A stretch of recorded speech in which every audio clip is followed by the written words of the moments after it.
The Queens of Spice podcast is created for adult audiences only. Our show contains cursing, vulgar content, dark humor, descriptions of sexual acts and desires, and is not suitable for listeners under the age of 18. Some episodes also contain themes which may be triggering for listeners. Please take care of yourself. Distraction orgasm.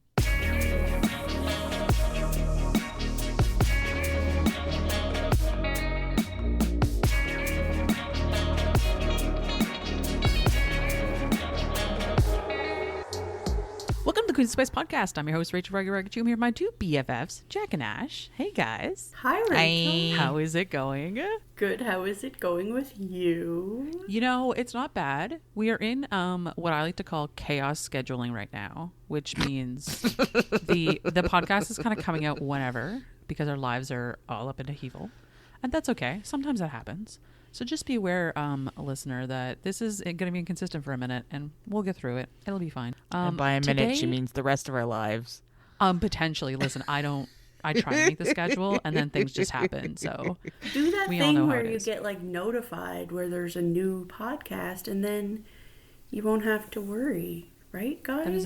That's a very smart idea, Jacqueline. Thank you for that. Yeah, like and subscribe and leave reviews and stuff or whatever. That's the thing people do. A 5-star review because it helps us get more views from other people or something. Nailed it. You did it, Jack. How that I'm works? So proud of you. You're such a good girl. Also, check out BetterHelp. Not a sponsor. Chat, stop. What's BetterHelp? Not a sponsor. No, it's not a sponsor, but what is it? It's for like online therapy. Oh. Still not a sponsor. I mean, if you're listening to us, you probably need therapy. That's fair. Oh, yeah. If you're listening to this and you're not in therapy already, I would you know how like you hang out with people and you're like, man, these people are really like neurodivergent and weird. You're neurodivergent and weird too, probably. If you're listening to this, all of us need therapy and you do too. Rachel's the only one of us is going or was going. Correct. Yep. That's okay. We all get there in our own time. However, today we are talking about Delilah Green Doesn't Care by Ashley Herring Blake. Is she in therapy? Oh, fucking probably. Okay. I would say so. That's definitely the vibe you would get from this book for sure. Yeah. Speaking of, Delilah Green swore that she would never go back to Bright Falls.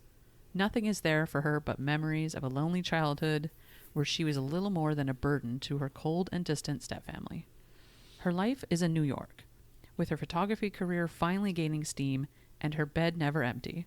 Sure, it's a different woman every night, but that's just fine with her. When Delilah's estranged stepsister Astrid pressures her into photographing her wedding with a guilt trip and a 5-figure check, Delilah finds herself back in the godforsaken town that she used to call home. She plans to breeze in and breeze out, but when she sees Claire Sutherland, one of Astrid's stuck-up besties, and decides that maybe there's some fun and a little bit of retribution to be had in Bright Falls, after all. Having raised her 11-year-old daughter mostly on her own, while dealing with her unreliable ex and running a bookstore, Claire Sutherland depends upon a life without surprises, and Delilah Green is an unwelcome surprise, at first. Though they've known each other for years, they don't really know each other. So Claire is unsettled when Delilah figures out exactly which buttons to push. When they're forced together during a gauntlet of wedding preparations, including the plot to save Astrid from her horrible fiancé, Claire isn't sure she has the strength to resist Delilah's charms. Even worse, she's starting to think that she doesn't want to. Dun dun dun. So welcome to Delilah Green Doesn't Care. I love Jacqueline's whoa in the middle Whoa. of it. Whoa. So Jacqueline, I will say off the bat, this is like a normal book with normal people and there's normal stuff going on. Wow, okay. Cool. Yeah, there's been a lot of normal books lately. We're going to have to like fuck it up later. Are we? Are we really? Where do monsters? Ash, you have to give me this one. And we're not even I'm giving you the pillow. Shh, you get spoilers. We can't talk about that yet. So the book opens with Delilah waking up after a one-night stand, which is a normal occurrence that she is into. She's very much in the art scene in New York, and she just does like random hookups all the time. No slut shaming. Oh yeah, absolutely not. Whatever. Live your life. So she wakes up in the middle of the night next to this woman whose name starts with an L, who she cannot remember for the life of her. They were at like an art show that evening, and where Delilah's art was being shown, and this gal like had bought some of her artwork and then was like hitting on her and whatever, and they went home together. And so when Delilah gets up to like, you know, get a drink or something, she gets a phone call from her sister Astrid, or her stepsister Astrid. Astrid had been calling her non-stop for days and days and days, and Delilah's just been ignoring her. And so this one time when Astrid calls at like 2:00 in the morning, Delilah's like, okay, I'll pick up, that's fine. So she picks up, and it's just her reminding Delilah that she had agreed to photograph her wedding and all the wedding events for like I think it's 3 weeks is the entire contract duration. Delilah, and I honestly can't tell if Delilah was like just playing dumb or if she was just trying to get under Astrid's skin here, but she's like, oh yeah, of course I was going to be there. And Astrid just like loses her mind, like, you completely forgot about my wedding, I can't believe you would do this, blah blah blah. And admittedly they're not very close, but Astrid is very like type A personality. She sent her like the itinerary a million times and like the schedule and the contracts all signed and whatever, and so it leads me to think that Delilah's just kind of fucking with her, which is, she's 1,000% fucking with her. Yeah, it tracks with Delilah's personality, because like this is where you get like, as she's on the phone, you get this kind of inner dialogue with Delilah about Bright Falls, which is where she grew up and where Astrid still lives, and about like how she lost her dad when she was like 8, and like her stepmom was the worst, which is Astrid's mother, and like Astrid was never a great sister growing up, and like Delilah didn't have any friends in Bright Falls, and like after she graduated, she was like, the minute she turned 18 and graduated high school, she was out of there and just like straight up went to New York, and then is working in New York as a photographer and a waitress like on the side just to pay the bills, and so you get this like inner dialogue of like how Bright Falls was just like not a great place for Delilah growing up, and a lot of her trauma and a lot of like the bad shit that happened to her is just, that's where it lives. And so she does not go back there unless she really has to. So the deal that she made with Astrid, because like, as you can imagine, Astrid's mom, Isabel Parker, she is like very well to do. Like she lost her first husband, I think it was to cancer or something, when Astrid was like quite young. And similarly, like what's that? I think she was like 3. Yeah, Delilah was 3 when her mom passed away, and Delilah and Astrid are the same age, conveniently. So Delilah's dad and Astrid's mom got together, and because they were like bonding over the loss of their spouses to cancer, and so Astrid's mom had like all this money left over from the previous divorce, from the previous marriage, and then when Delilah's father passed away, she also got that estate, and so like she doesn't work. She's just like a philanthropist, I guess. And so all she does is like throw benefit dinners and shit to raise money for charities. And so Delilah and Astrid grew up in this like very performative, I'll say, kind of environment where they had to go all to these like to all these crazy events and like dress up and be nice and stuff. And it was just like not really either of their scenes, but in completely different ways. Anyway, we'll come back to that because this is world building stuff for the story. So Astrid's mom has like tons of money, and they're paying Delilah like an absurd amount of money for 3 weeks of work, basically, 2 weeks of work. She's photographing like a brunch and like a wedding party thing, and like the actual wedding, and like the spa day, and like there's just a bunch of events like leading up to the wedding that she's going to be photographing, and it's basically like 3 months of her salary for 2 weeks of suffering. So of course Delilah is going to do that. Who wouldn't? We jump over to Claire's chapter, and so Claire is one of Astrid's best friends. Like they've known each other, I think Claire and what's their other friend, Iris. Yeah, so Claire and Iris moved to town, I think when they were like 10 or something, and then became friends with Astrid, and then like they've been BFFs ever since. The coven. Yes. So Delilah not so lovingly calls them the coven of Wisteria House, because Wisteria House is the house that Delilah's father built in Bright Falls when they moved there, or had built, I should say, because he's an architect. It's called Wisteria House because it's planted wisteria all along the like awnings and around the front of the house. The 3 friends ended up being dubbed the Coven of Wisteria House, which is very spooky. I love how you're like, it's spooky, when really it was like I mean, I think she meant they were bitches. Oh yeah, you're not wrong. But like when you put like wisteria and covens together, like it's spooky vibes. I like it. But you're right. She meant them as like horrible people because that's how they came across to her. And admittedly too, like Iris, you kind of get a little bit of insight in Iris in this intro with Claire of like she's kind of a boisterous personality and she's a pretty overt person and doesn't pull punches in a literal and metaphorical way, I'll say. And we'll come back to that comment later. And so Claire is sitting at Stella's Tavern, which is like the only tavern in town. Of course. Sounds familiar.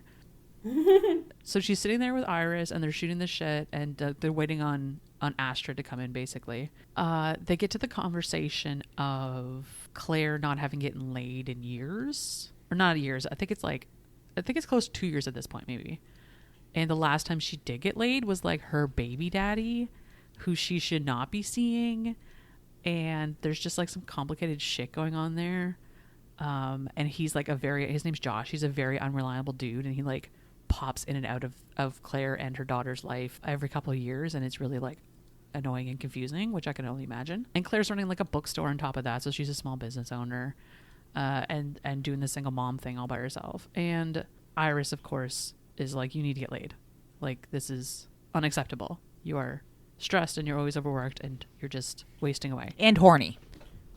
And so Iris does this fun thing where she just like she yells into the tavern like, hey everyone, Claire Sutherland needs to get laid. Who wants to take her up on that offer?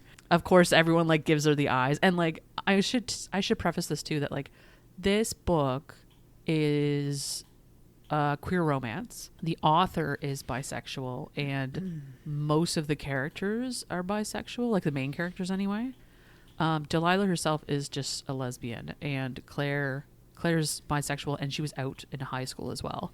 And we'll circle back on that one again because it does come up. So then you get this little like inner dialogue from Claire thinking about like Astrid's wedding that's coming up and how it was like a super quick engagement and how Claire and Iris both kind of like fucking hate the guy that she's marrying and they don't know him that well. Spencer. And like, Spencer? Yeah, his name's Spencer. Yeah. Aww. Sorry, Jacqueline. I know.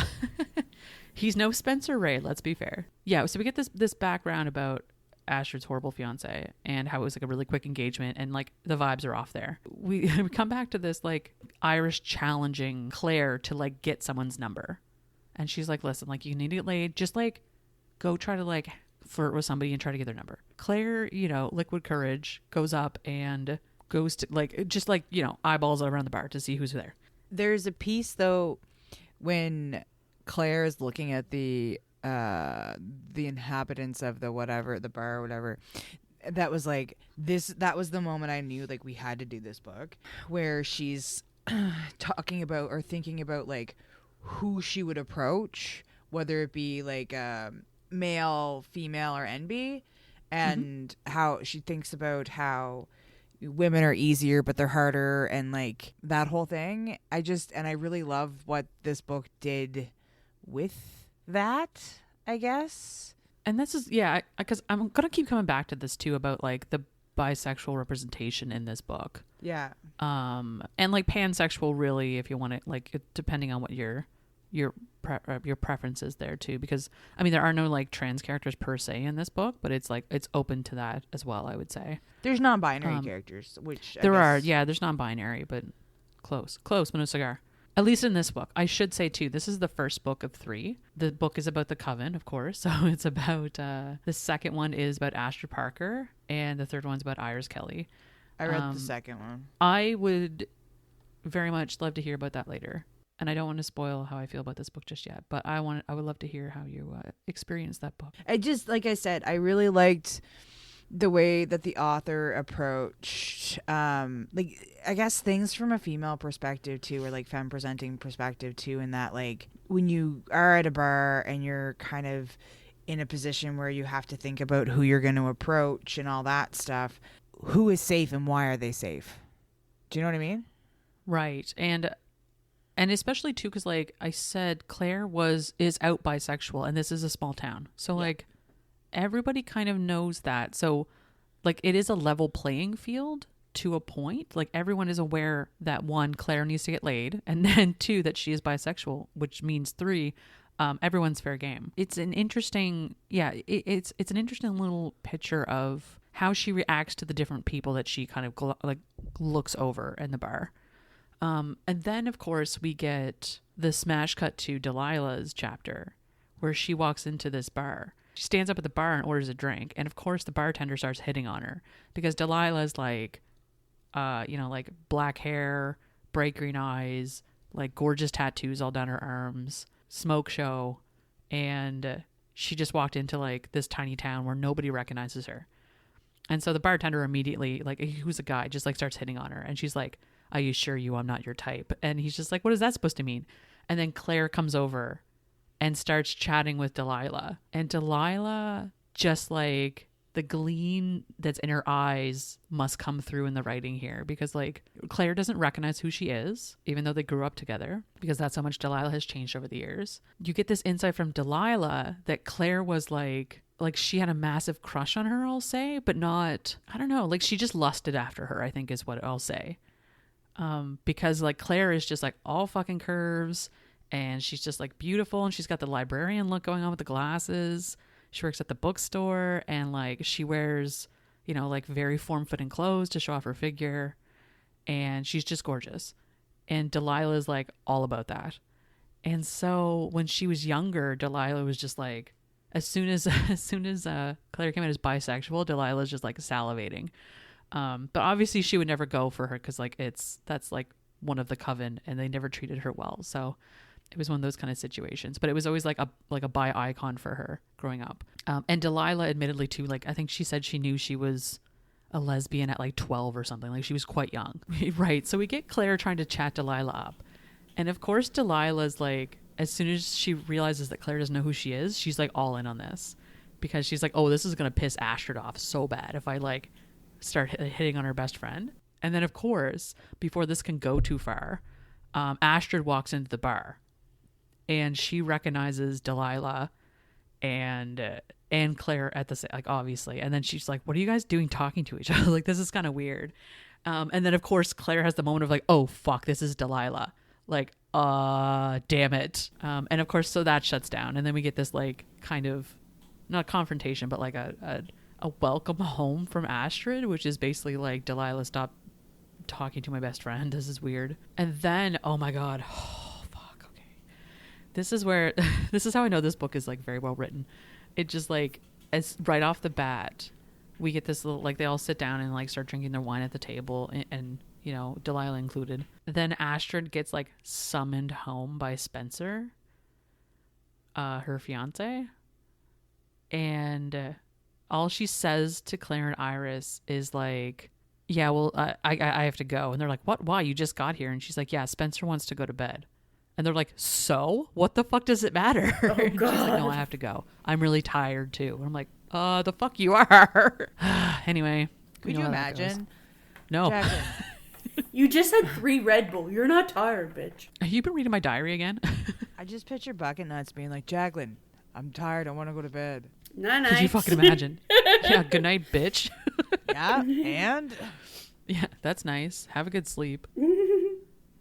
Anyway, and not to mention, like, these people are, well, I mean, the entire book is set up that, like, Astrid is in this wedding for a bad reason. And you get that from her best friend's perspective initially, and then you get it from, like, this guy's a piece of shit. What is going on in this, like, toxic relationship? So that's how we set up the kind of intro for everyone. And then we get into, so Delilah's staying at, like a very floral bed and breakfast situation in town, instead of staying at the Wisteria house, because she does not feel welcome there at all, and she will not go back there unless she has to, which again we'll touch on later because there's some information about that we'll find out. While Delilah, I think it's like the next morning, she has to go photograph the brunch at this, like, what's it called, Vivian's, this fancy tea room in town. And while she's sitting there, like, lamenting that she has to get up and do this, she gets an email from a gallery in New York called the Whitney, about doing an exhibit there. And I think it's called Queer Voices is the exhibit. And they had someone drop out last minute. And this is like a massive, massive opportunity for Delilah. and it is last minute because someone dropped out, and anyway, but they need the artwork in like, I think it's a month she has to put it together, which is a very short amount of time, especially where she's going to be away for the next 2 weeks. But at the same time, she's like, this is a massive opportunity. I can never pass this up.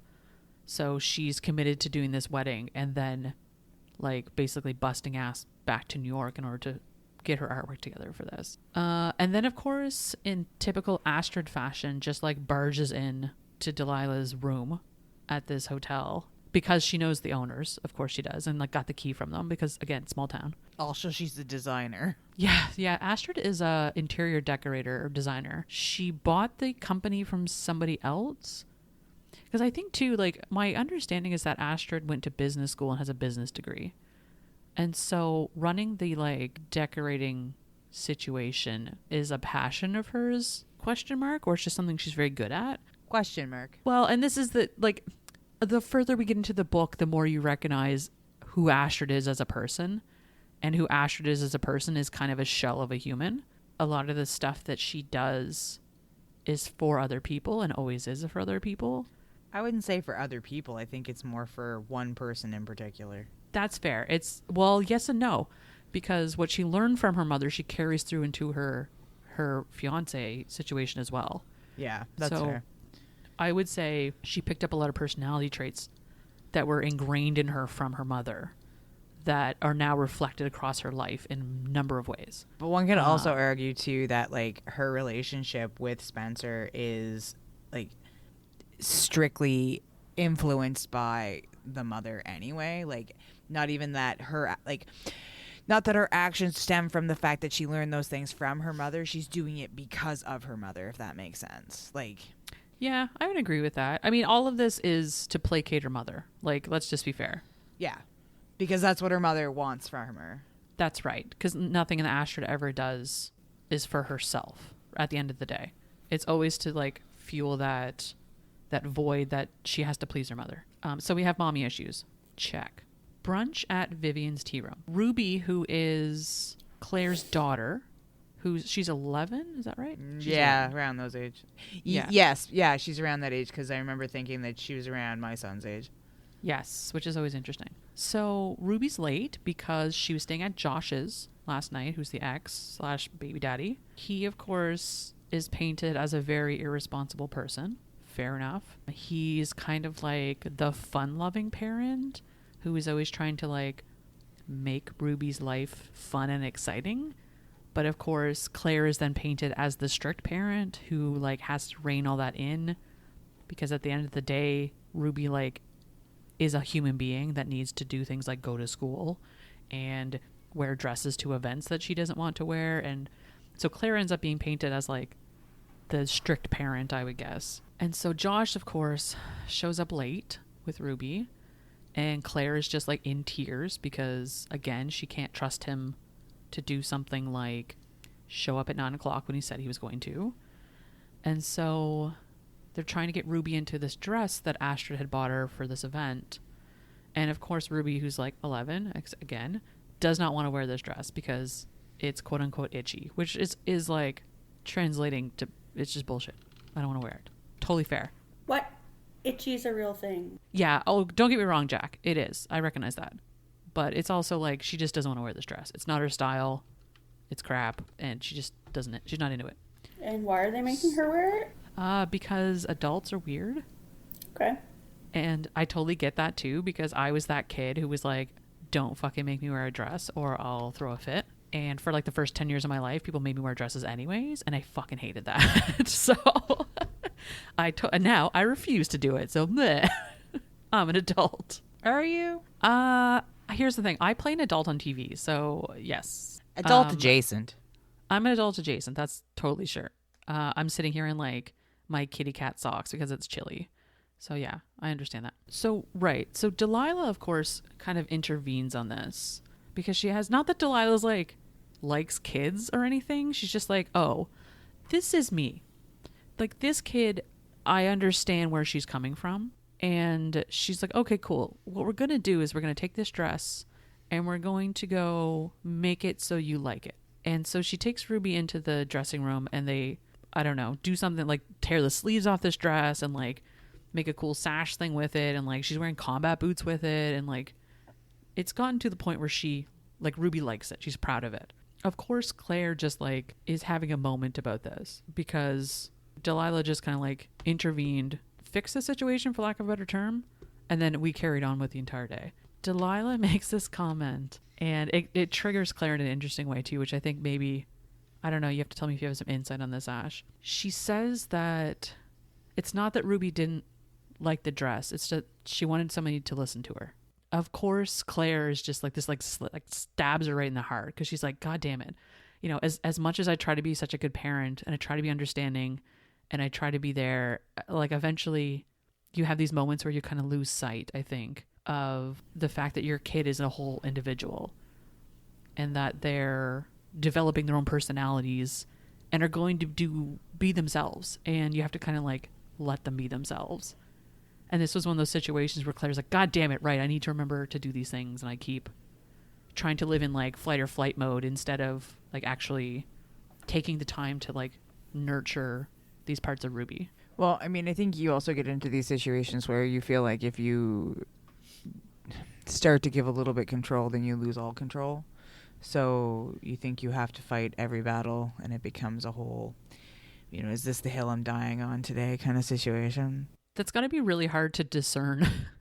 Yeah, well, I mean, and the thing is, too, is like how much of it is your ego? And I think that's kind of what you were getting to, is like how much of it is your ego that needs to control the situation versus, you know, their need to be an individual. And like, you know, again, my kids are on the same age, and he turned around and I asked him to do something simple and he was like, no. And I'm like,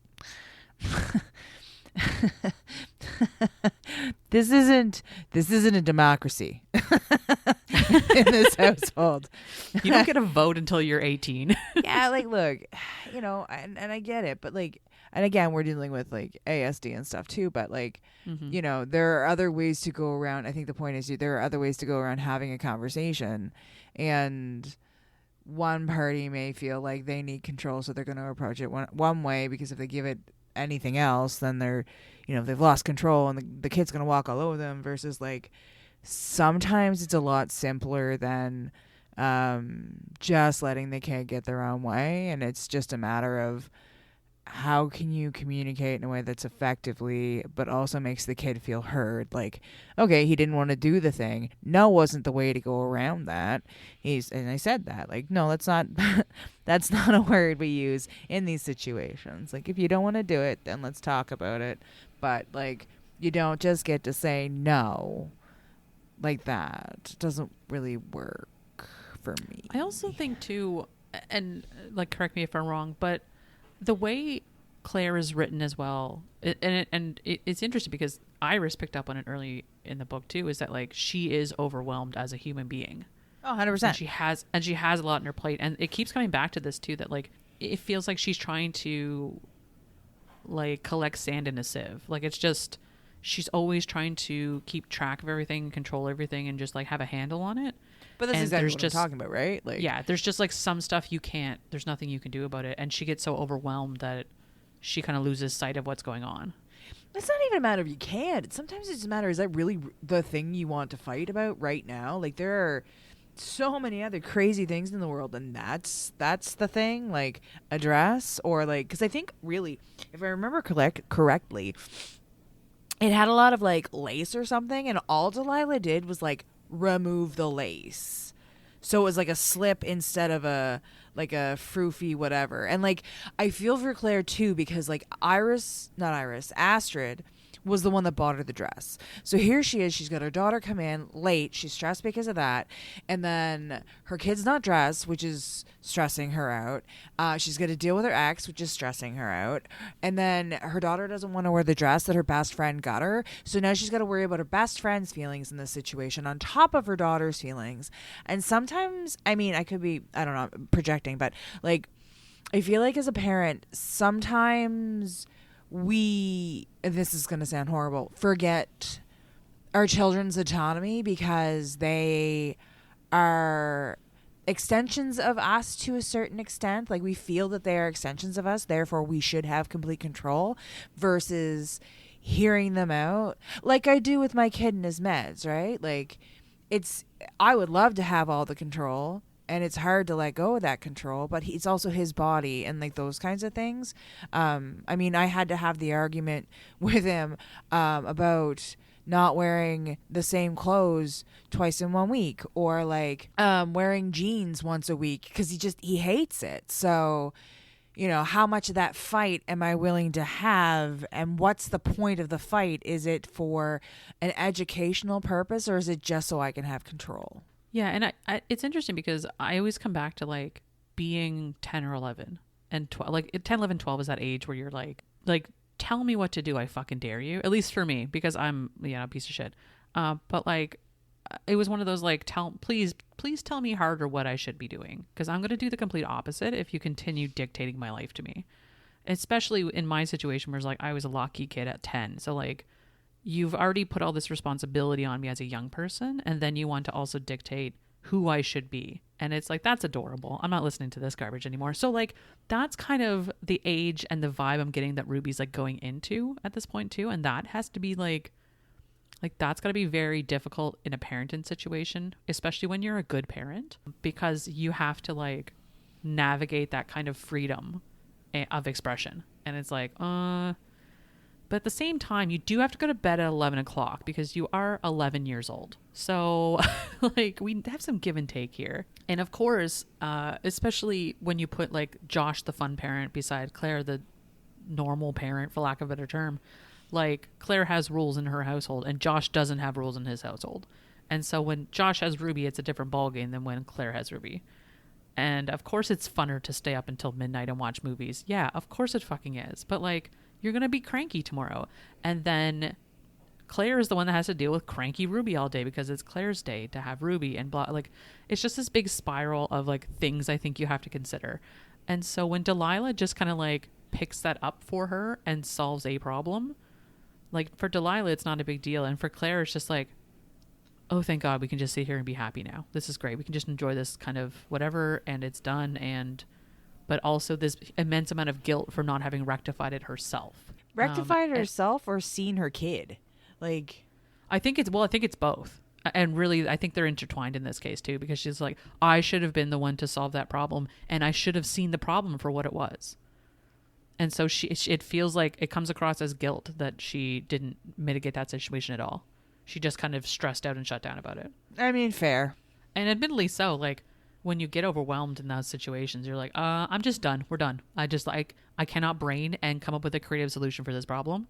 Totally understand that perspective too. So, and then of course, because Delilah, in true Delilah fashion, God love her, she is shooting all these photos and like some gorgeous, lovely photos with some wonderful lighting. And maybe she's taking a few too many photos of Claire because she's super attractive. And oh gosh, I forgot to mention, back when Astrid barged into Delilah's hotel room, they had this like conversation. Number one, Astrid brought her coffee. Pay attention to this. Astrid considered Delilah and brought her coffee. It's a very important point. But Delilah made this like bet with Astrid, for lack of a better term.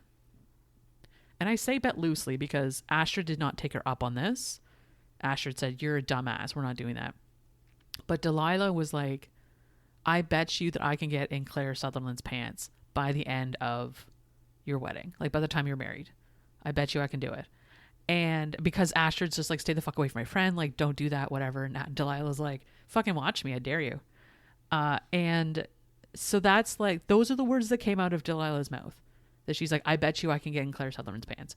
And that's an important bit for later. Right. During this brunch, Delilah's taking a bunch of photos.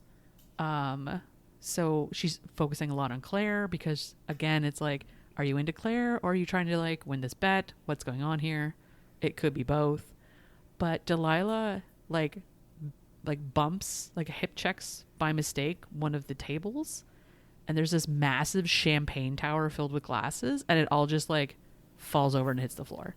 No. And then that's like the end of the brunch, of course. And Delilah, of course, like, Jacqueline, just so you know, Jacqueline, Delilah does help clean it up. Of course she does. She doesn't just fuck off. Delilah goes back to her hotel room. Everyone goes home for the night, whatever. The next day, there's this like really cute exchange in the bookstore between Delilah and Claire. And Delilah's just like, again, like kind of shooting the shit, walking around town, minding her own business. And she walks by the bookstore and sees Claire's there. And she goes in, and of course Claire's like just closing down for the day or whatever. And Delilah comes in, and Claire's, you know, the typical like, oh, sorry, we're closed, I forgot to lock the door. And she's like, oh, it's Delilah, like that's okay, like what's up? And they like, Delilah totally starts hitting on her. And they also have this like, I don't know, man, every so often when they have an exchange, it's just like incredibly wholesome, and it leaves like a big like heart eye emojis in my life, and it's wonderful. And this was one of them where they're just like, I don't know, it's just like casually being comfortable with each other. And of course, like Claire thanking her about the thing with Ruby, and just talking about photography and just like chilling. And then of course Ruby, who's at the store too, is just like, you know, chatting with Delilah too, and asking Delilah if she'll show her how to shoot photography. And Delilah of course is like, yeah, of course, why not? Like, I'll show you how to take some photos with your phone or whatever, and just like adjust levels and that kind of stuff. Like, yeah, sure. I love how you're like, it's so wholesome, when really it's just showing what mature and like, you know, this was conversation should be. Like, it's so wholesome. Oh, look, they're communicating effectively. Shocking. It is shocking, and it's very wholesome when it's shocking. It's because we're used to listening to guys. That, honestly, you're not wrong. There's a lot about this that I was like, this is 1,000% because they're both women. Yeah. And it's written by a woman, of course. And so it's a woman writing to women about women. So yeah, it's a different perspective. And also, like, I have to wonder too, because like Ashley writes Claire so effortlessly bisexual that a lot of gender bias doesn't come up at all. Like, it's not a lot of, oh, like there's no man-hating bullshit in here. There's no women are superior stuff. Like, none of that stuff. It's like, your ex is a piece of shit because he's your ex and he's kind of a piece of shit. But at the same time too, we're going to get some information about Delilah's big ex too, who's a woman who's also a big piece of shit. And so like, there's not like, the gender stuff never really comes into it per se, which I think is like kind of in the spirit of pansexuality and bisexuality, of like this kind of level playing field. Everybody's a piece of shit. Woo-hoo! Everybody is a piece of shit. So regardless of what is in your pants. I didn't even get the whole like Josh is a piece of shit thing. I got like Josh is really frustrating. He seemed very immature, where Claire was in a different space, and he just like, I see, because I didn't get him come across as somebody who like purposely tried to fuck things up. And maybe I'm projecting because of the end of the story and so on and so forth, but like, what I got is that like Claire is exhausted. Oh, 100%. And I got exhaustion, and that she is just like, she's just fucking over this bullshit with Josh. And that is what you get. But like at the same time, how do you think Iris feels about it too? Because this is a big perspective thing. Because you have like Iris hating him. You have Astrid kind of done with it. You have Claire exhausted, and you have Delilah who's like kind of jealous? ?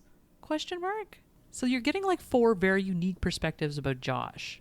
Well, and I think when you say piece of shit, it makes him sound unredeemable. Do you know what I mean? That's fair. Yeah, I could appreciate that. Which is why I think I'm struggling with the piece of shit moniker. Like, he's not unredeemable. He's just unreliable.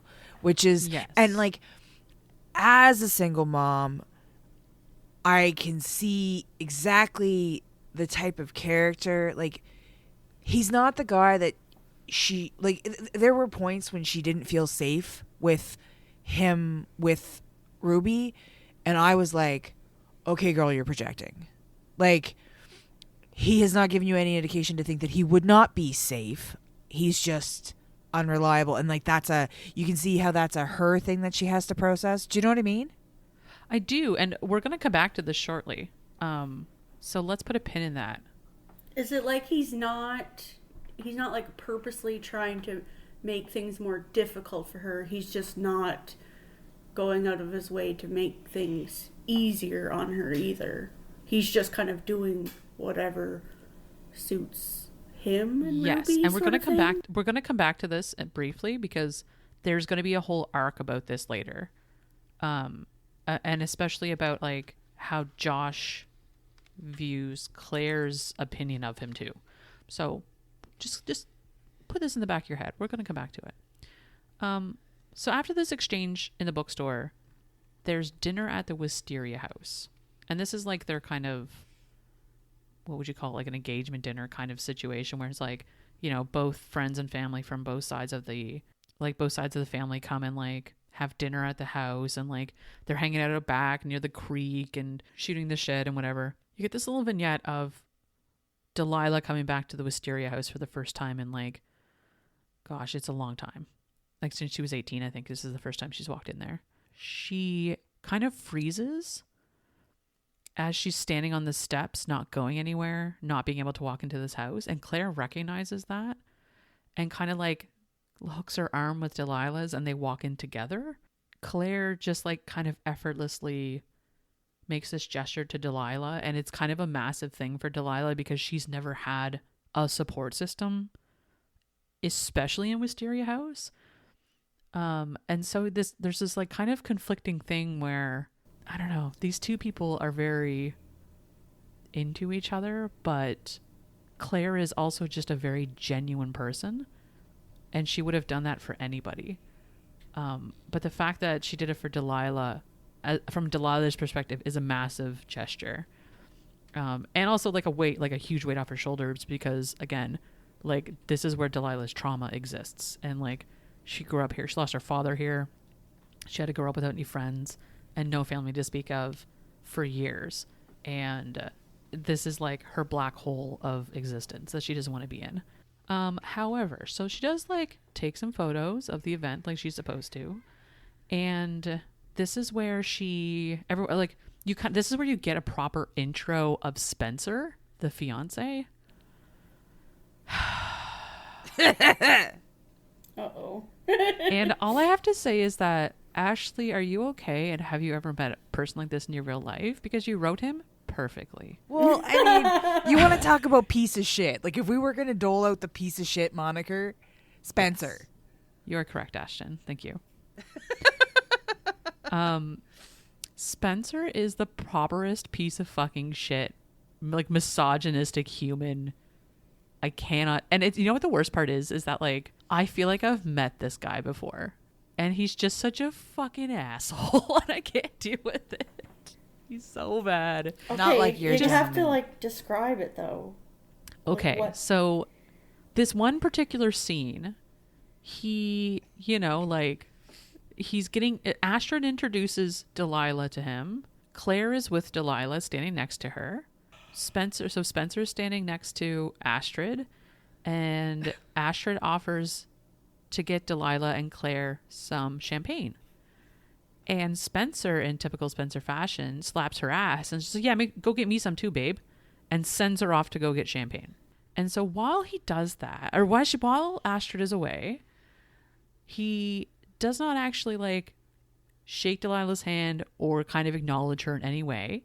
He does, however, ogle the shit out of Claire, because she's wearing a very gorgeous, like, black and white dotted dress that's very form-fitting, and she looks lovely in it. And he is just, like, takes a fucking long stare at her. And obviously both Claire and Delilah clock this. And Delilah says some, like, I can't remember what it is she says exactly, but in typical Delilah fashion, she says something that is, like, a rude joke, and Spencer doesn't find it funny and just leaves. And just like leaves, whatever. And then Astrid comes back. She's like, oh, where did Spencer go? And they're like, who knows? He just left. And of course, Delilah has this moment where she's like, are you going to talk to Astrid about this guy? Because he's kind of like an asshole. Like, what the fuck is that? Like, he was just staring at you. And he's also like, he's just, I don't know. It's interesting because Claire's perspective on it is very different than Delilah's. Like, Delilah's is just like, oh, look, a piece of shit that my piece of shit stepsister is going to marry, whatever. And Claire, of course, is like incredibly upset about this because this is her best friend of all time marrying this guy who's the worst. And so you start this kind of descent that happens between like with Claire and Iris towards Astrid. And so you get this little like, you get this notion that they're going to like have this conversation with Astrid. They've been meaning to have this conversation with Astrid about her fiance and about how he's just not a cool dude. But they can't like have the conversation with Astrid because they can't nail her down to a place where she's by herself and in a comfortable place to have that conversation. So it's almost like you get this kind of intent with Astrid that she knows exactly what's going on, but she refuses to acknowledge it. And that's a common theme going forward too. So try to remember that one. There's a lot of common themes going on here. So the night progresses and Iris shows up with Grant, her boyfriend. At one point, Delilah, like there's an animosity between Delilah and Astrid, like a pretty overt one. But at the same time, Delilah just can't even. At one point, Spencer's like over there just being Spencer, like kind of an asshole. Just like laughing it up and just like being very controlling when it comes to Astrid. And at one point he like dismisses Astrid to go get more champagne or something, whatever. He just like, again, the like tap on the ass, like, oh, go get me whatever, woman, like that kind of thing. And Delilah, this is her like kind of breaking point. So she hands her camera gear off to Claire and she's like, hey, can you hold on to this for a minute? And Delilah like very deliberately goes over to Spencer and starts like talking to him or whatever. And then like trips and then accidentally knocks Spencer into the river that they're hanging out near. And so both Spencer and Delilah end up in the river, of course. And like, oops, I fell in the river. Because if you remember a couple days ago, she also knocked over a champagne thing. So like, we're setting a precedent here that Delilah is clumsy and she's getting away with these kind of things. So of course, like, and Spencer's the type that he's like, oh my God, my leather shoes are now ruined. And like, this is my favorite shirt. Now it's destroyed and blah, blah. Like, you know, that. Not like, my loafers. Imagine the douchiest douchebag you know. Like, Not my loafers. not my loafers. They're made of baby seal. Like my loafers, former gophers. It was that I was getting my chauffeurs, but a greyhound for tuxedo would be best. So let's prepare these dogs. Kilter for matching clocks. Okay, sorry. No, that was wonderful. Thank you. I appreciate it. I was waiting for it to start, to be honest. Yeah, I really do appreciate the setup too, Ashton. Thank you. I was really pushing for it. Could you tell? I could, and I was kind of waiting on it too. So I'm glad that paid off. Thank you. Right. So Spencer goes into the creek or the river or whatever. There's a big to-do about it. And then Astrid comes back like again. She's like, what happened? She's like, oh, I just fell and I fell and knocked Spencer into the creek. Like, I'm so sorry. Can I borrow some sweatpants? And of course, Astrid's just like, yeah, I guess. Like, what the fuck did you do that for? Anyway, I should mention too, because Delilah is like, you're getting some interesting perspectives of her taking photos too, where she's just like snapping all these photos of what's going on and just like, she's kind of like not skulking about, but she's like kind of disappearing in the background and taking photos, like very candid photos of what's going on. And this, like, it will come back later to a lot of these photos because Astrid is going to go through them at some point and kind of see like the tone that's being set. But Delilah is also capturing exactly what's going on. So it's kind of this nice little dichotomy of like, oh, like you're going to see the truth through the camera sort of thing, which kind of goes back to her of like her art as well. So it's very interesting to me. Ooh, is she gonna see Spencer staring at Claire? It's funny. I was actually kind of hoping for that angle, but I'm also not sad it didn't happen. So let's continue on, and like, there's some satisfaction coming up. Don't get me wrong, but Okay. I can't get no. well, and like Ashley kind of set it up that. Like, I was waiting for Spencer to cheat on her the entire time, right? And for one of them to catch him in the act sort of thing. But, like, it never got to that point, which I'm not Because upset nobody about. wants to sleep with that guy. Well, you're not fucking wrong. So, a couple days later, they're going to the spa. So, this is their, like, spa wine and relaxation thing. So, it's just the girls' night. It's the Coven and Delilah. Astrid, like, didn't book Delilah a room. It's this whole thing because Astrid's like, no, I definitely booked her a room. And then they're like, no, ma'am, like, you only have 3 rooms booked.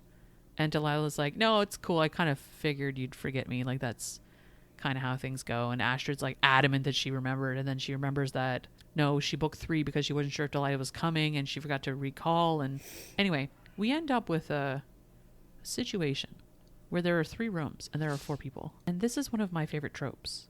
There was only one of all bed. time. There was only one bed.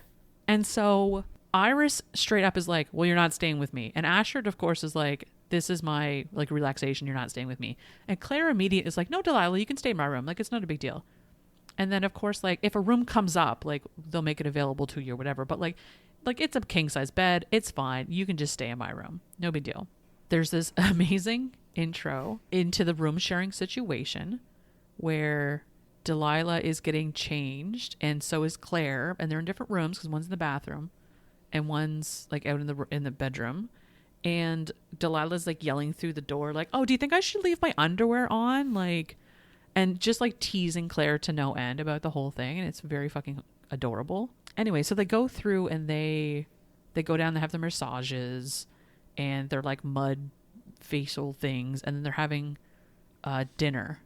And when they're having dinner, the conversation comes up about Spencer. Part of the conversation is that like Delilah asks about how they got engaged. Astrid just kind of half-assed the response. She's just like, yeah, well, like we got engaged and I told you guys and then that's what happened. And Delilah's like, yeah, but like how did the engagement go? And Claire pipes up and she's like, yeah, you never really like you told us you got engaged, but you didn't tell us like how you got engaged. Like what was the story or whatever. And you can see too, and this is what Astrid does, is that she starts shutting down as soon as you start getting into topics of conversation that she doesn't want to talk about, as in she, again, coming back to this, like she knows this is wrong, but she has to keep going forward with it. And so she's just like stonewalling whole conversations so that she doesn't have to deal with how she actually feels about something. And this is one of those situations where she's just like, she starts shutting down. She's like, I'm not hungry anymore. I'm going to go back to my room and go to sleep. And so off Astrid fucks. And so this is where we get the conversation about, what's it called? They call it Operation Shitboot. Operation Shitboot. Iris and Claire are specifically like, we need to get to the bottom of this shit. Like, this is insane. And Delilah, of course, with the ever-knowing wisdom, is just like, yeah, well, I mean, you have to do what we just did, is just start asking questions. Because the only way you're going to break people up is to have them come to the conclusion themselves. Hate each other. I mean, hate, I don't know. I'm not sure about hate, but it's definitely about like reconciling your feelings about somebody else. Especially in this situation where it's like, obviously Astrid is stonewalling the situation and she has to come to terms with it herself. And there's nothing anyone else can say or do, especially because she starts shutting down every time you talk to her. So Delilah's specifically like, yeah, just like ask her questions and get her to come to that conclusion herself. And so that's the kind of avenue they're going to be taking, or the approach they're going to be taking. But again, as Iris points out too, that like it's also very difficult to get Astrid in a situation by herself to have that conversation at all. Because as you just saw, as soon as it starts going in that direction, she stonewalls and then that's it. But again, it's about persistence too. And you don't want to isolate yourself from the other person. Like you don't want them to shut you out completely because that's your friend. But at the same time, it's like, you got to hear some shit. So it's also, it's a balancing act. And I want to say Claire too has a lot of insight about who Astrid is as a person, about like, she is kind of cold and she's hard to get through to. And it's something that we're going to come back to as well with regards to Delilah later too. That night when Claire and Delilah are sharing a bed together, they're like hanging out and just chit-chatting.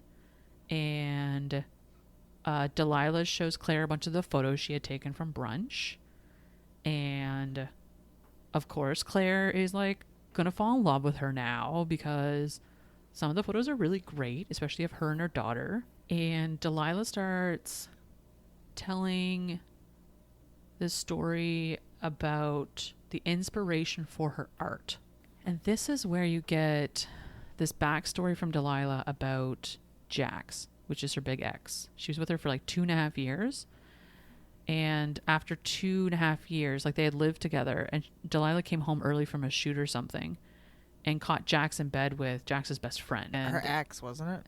yeah, I think you're right, her ex. And they had been like sleeping together for months behind Delilah's back. Delilah had this moment of like, you were supposed to be the person I marry. Like, you were my person forever. And Jax just like laughs at her. And like, I can't believe you thought we were ever going to get married. Like that kind of bullshit. Jesus. And oh yeah, it was really bad. And so it's interesting because Delilah, her character development, like when she moved to New York, it was like she became a different person. Like she came out of her shell. She was associating with people. She was doing relationship things. She was doing art stuff. Like she was in the place she belonged and she was thriving there. And then as soon as this, like she was letting herself be vulnerable too, especially with Jax. And then as soon as this shit came down, she was just like, it just turned her off from relationships after that, of course.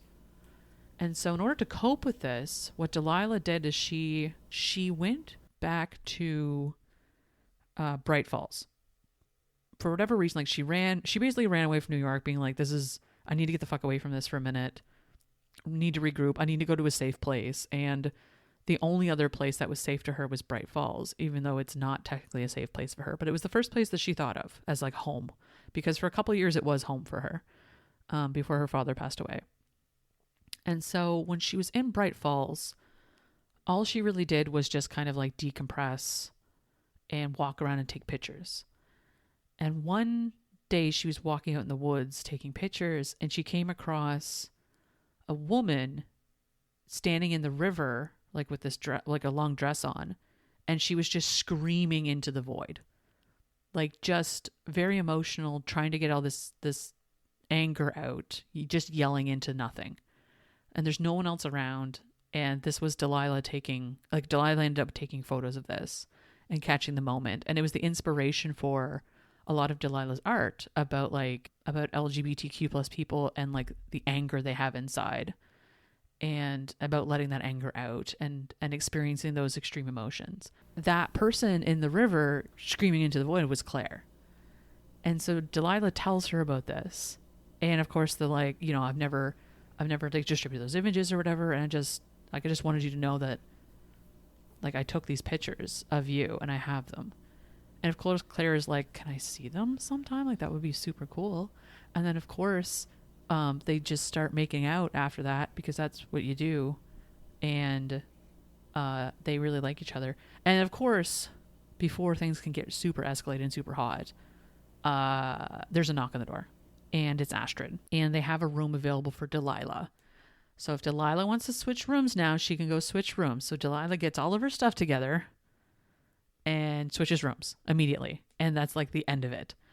And there's this little side piece that Claire kind of panics. And she's like, oh my God, you can't tell Astrid about this. Like Astrid will flip her shit. Like she can't possibly know about this. So like trying to keep this a secret basically. And Delilah has that pang of guilt in the back of her head about like, oh cool, I'm just gonna be someone's secret now. Like that's what we're doing. Awesome. Like, and of course Claire has the guilt associated with that too, because there's this tie-in about like being in the closet, especially as bisexual or lesbian people, that like you shouldn't have to be a secret.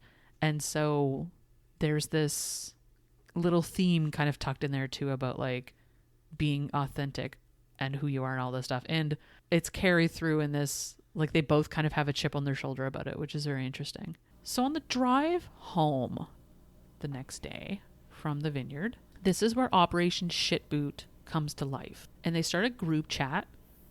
And because in the backseat of the car, it's like Iris is sitting beside Delilah, and the front seat is Astrid driving and like gabbing away, and Claire is sitting in the other seat. Iris is messaging Delilah, and Delilah is begrudgingly replying to her about what they can do with Operation Shitboot. And they have this group chat they start, and they start chit-chatting or whatever about what to do. Iris at one point too like makes what does she do? She like makes this offhand comment that both Delilah and Claire like freeze at. And Delilah's like, oh my God, did Claire tell Iris what's going on? And then Claire of course is like, oh my God, Delilah's gonna think I told Iris what's going on. And they like start messaging each other off on another chat. And they're like, and Claire's like, I assure you I did not tell Iris. That is just a joke.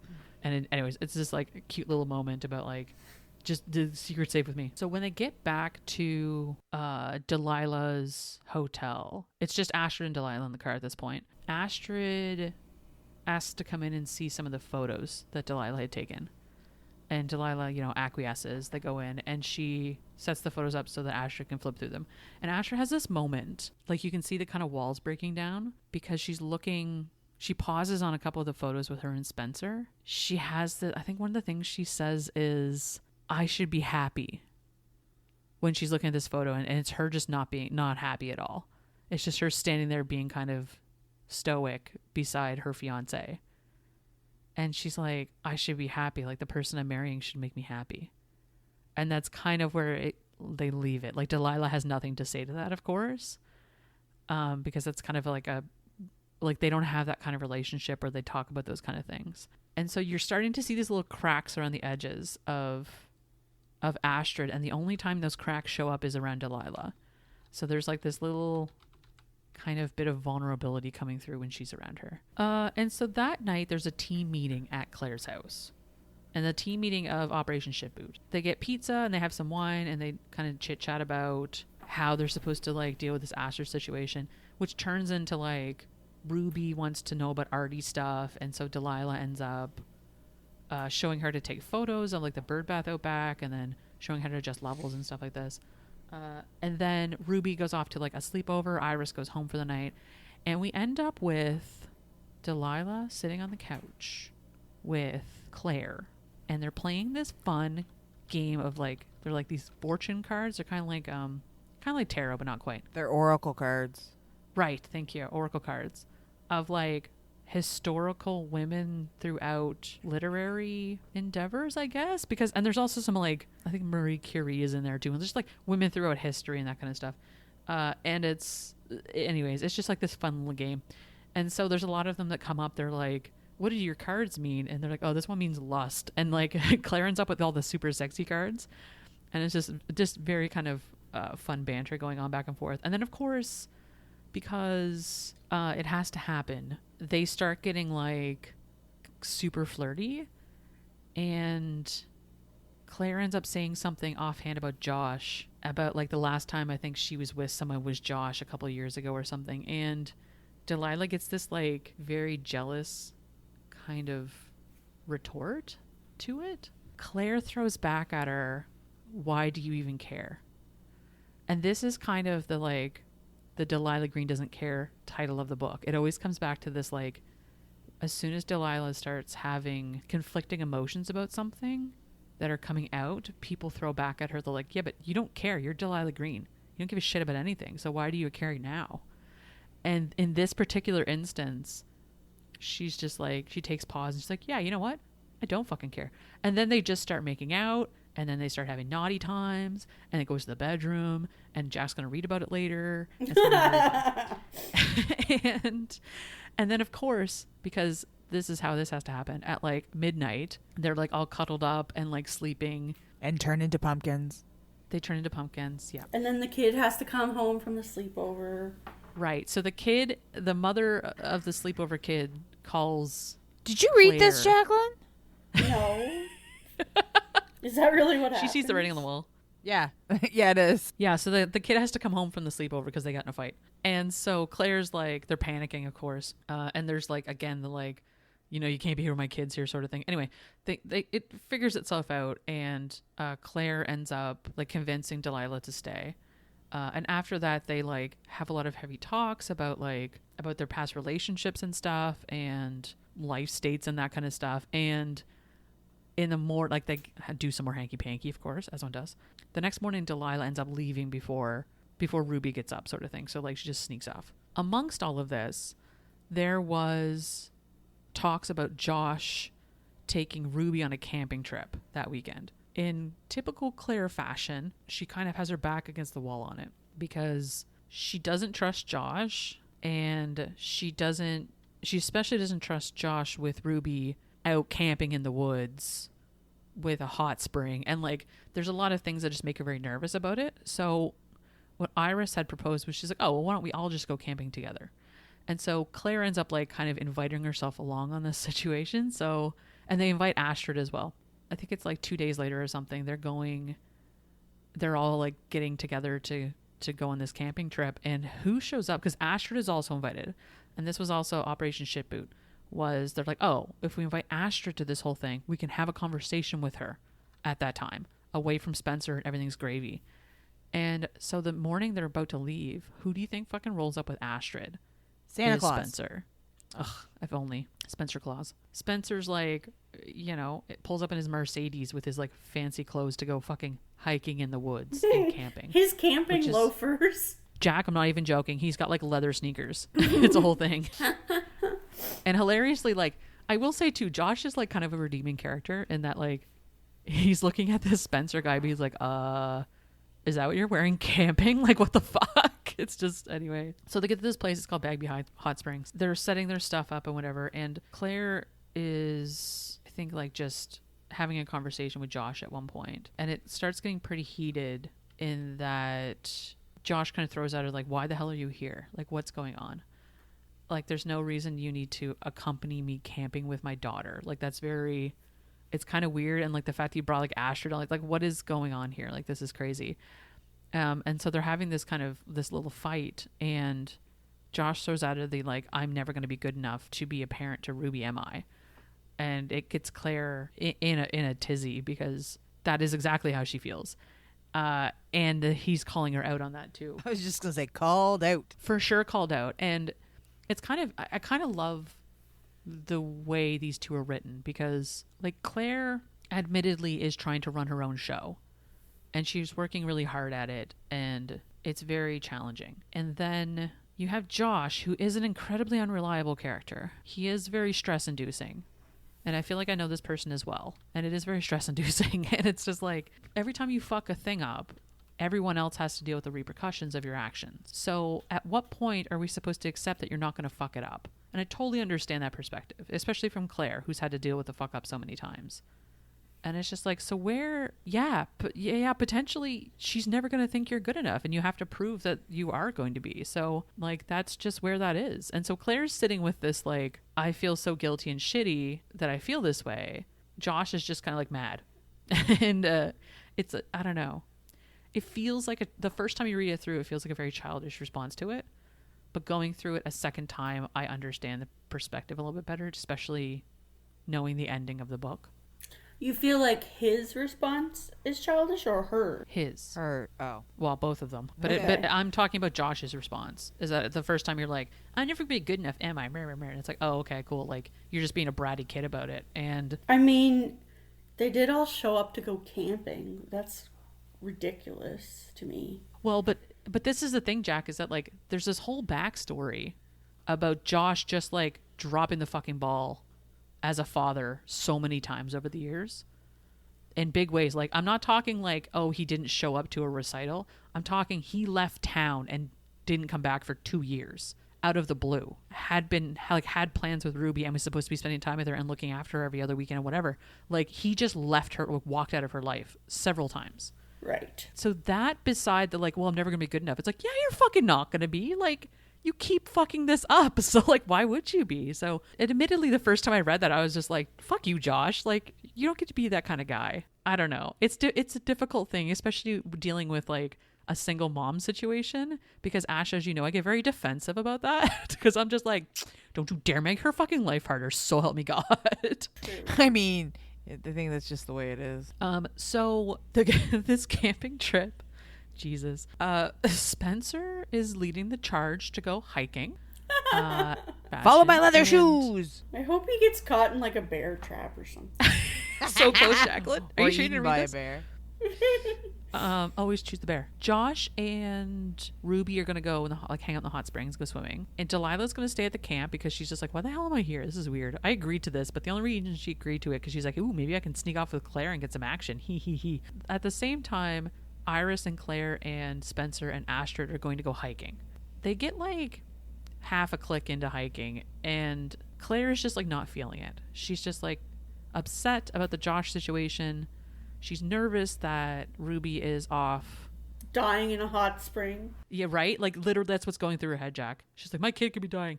And then she's trying to reconcile this, like, I just need to trust him? Is that what I have to do? and just like let this go. Yes. And so she's kind of in a state, and she goes back to the camp, and Delilah's there, and they start chatting or whatever, and then they start making out. And then Doesn't Delilah, care about her kid now, does she, bitch? Well, shots fired. You're not wrong. You're not wrong. Delilah does the distraction thing and gives her some lovely orgasms. And then she's like, "Hey, why don't we just go swimming and go check it? Like, go hang out with Ruby." Distraction And orgasm. So yeah, distraction orgasms. Those are the best ones. And then they go off and go swimming. And so then later in the evening, Josh is making chili. For some reason, he's short a bunch of, what was it? Chili powder or something? No, cayenne. Some of his cayenne powder is missing, which is kind of weird. But he's making chili, putting it all together. And then So weird. No. Did someone put the chili or the cayenne powder in Spencer's tent? In his sleeping bag or something? Are you sure you didn't read this? In his pants? In his underpants? You Yes. figured it out. So proud of you. Yeah, they stuffed some cayenne powder into his underwear. Hilarious. Anyway, so the Operation Go Hiking Shitboot. comes back. Operation Shitboot. Oh yeah, sorry, I shouldn't mix those up. The hiking group come back. Spencer had decided that he wanted to take them off-roading, and so they went down this weird path and then got lost in the woods. Off-roading. I just realized what you said. For some reason, I just pictured them in a little doom buggy. I was like, they didn't have a Little ATV. vehicle. They were just walking.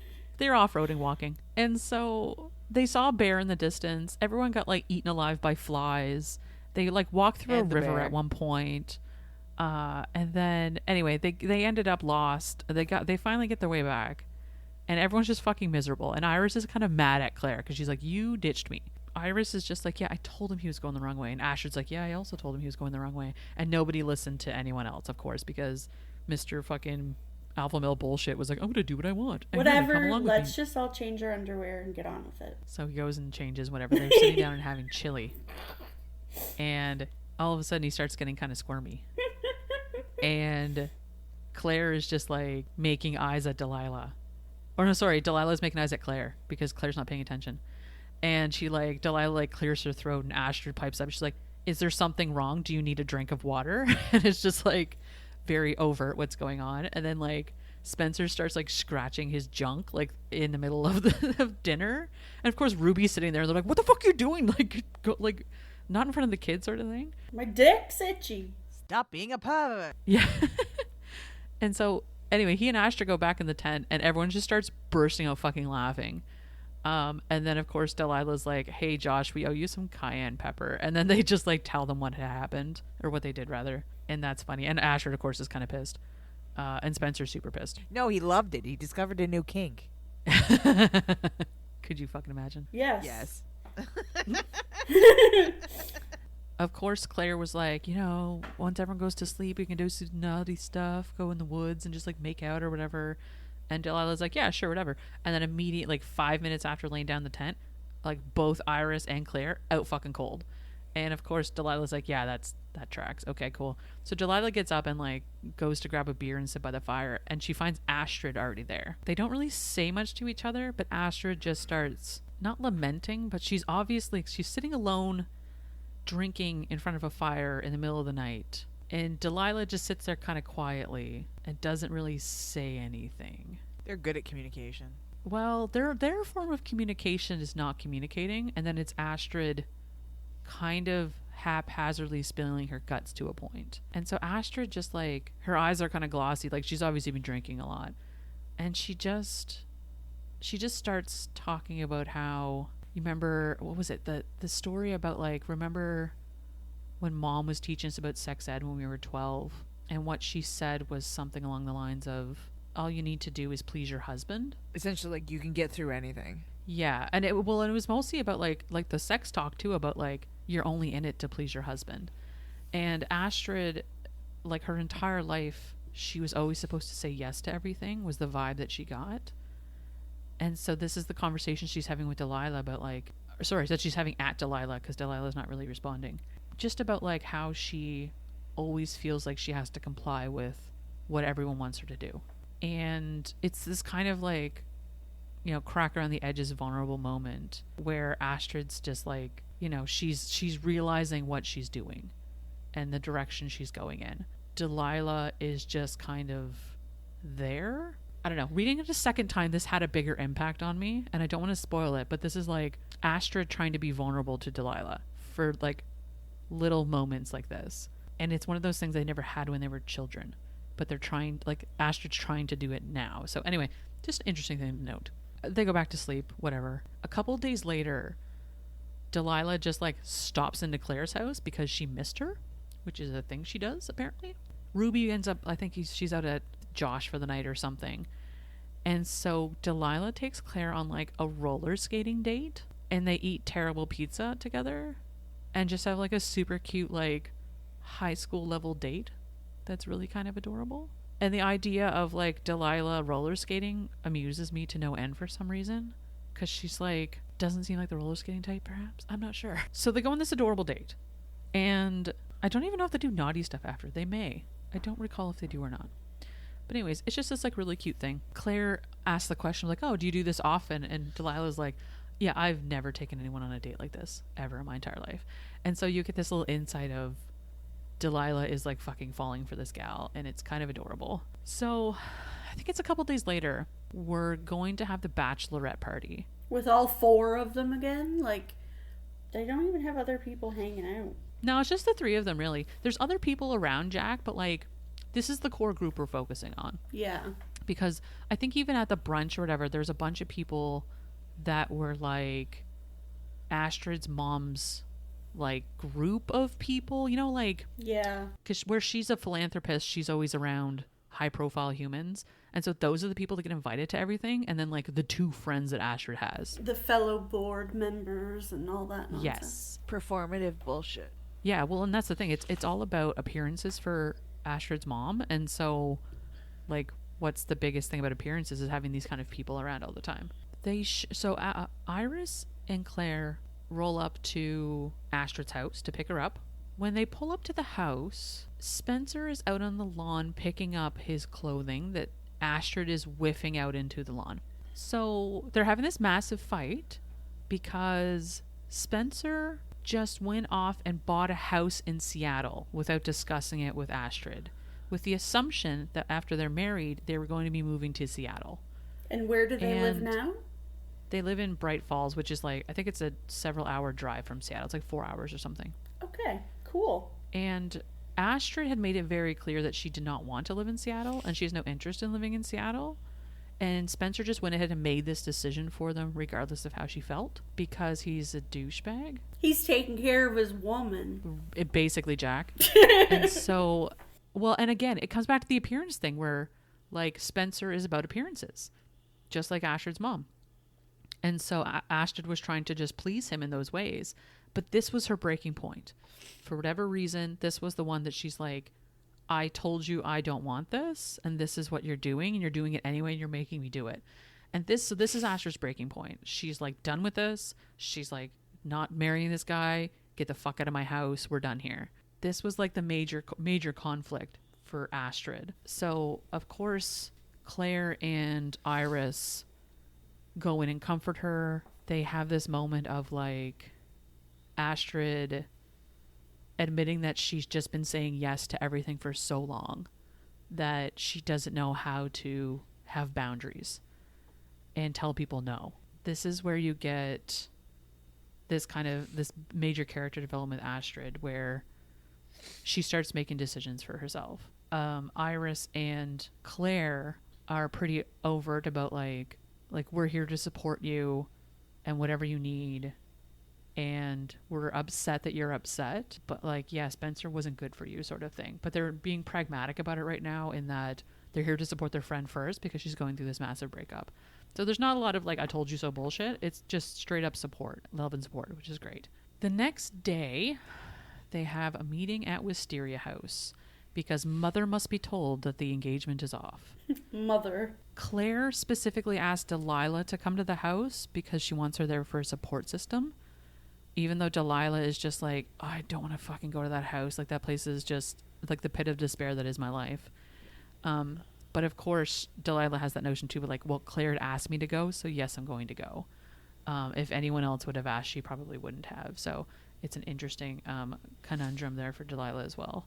When Delilah gets to the house, Claire was supposed to meet her outside to walk in with her, but she, for some reason, wasn't able to.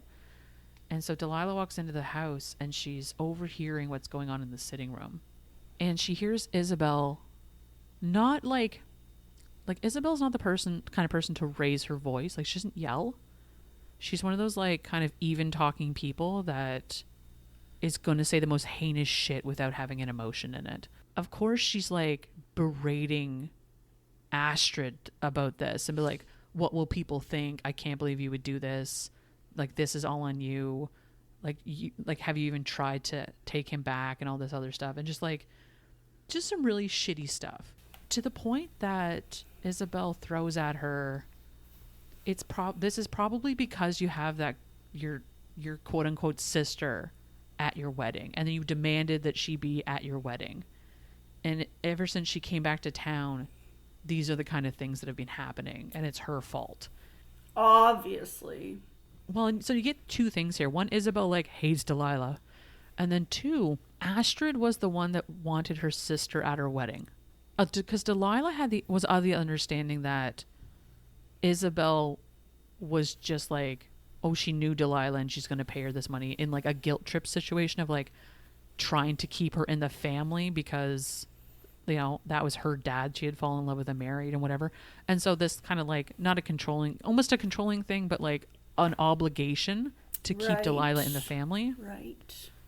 And so that was her understanding. Delilah was just an obligation to her deceased father. But in reality, Astrid was the one that wanted her sister at this wedding and had pushed for her to be the photographer. Delilah is like having a moment, and she goes upstairs to the bedrooms, and she comes across Astrid's room, and she sits on the bed in Astrid's room, and there's this entire box of diaries that Astrid had been packing up. Delilah picks up a couple and like rifes through them, and she sees her name on almost every page. And she flips through a couple and reads some of the entries, and they go back like years, like to when Astrid met Delilah until she was like 20. And a lot of it was Astrid's insight about trying to get through to Delilah.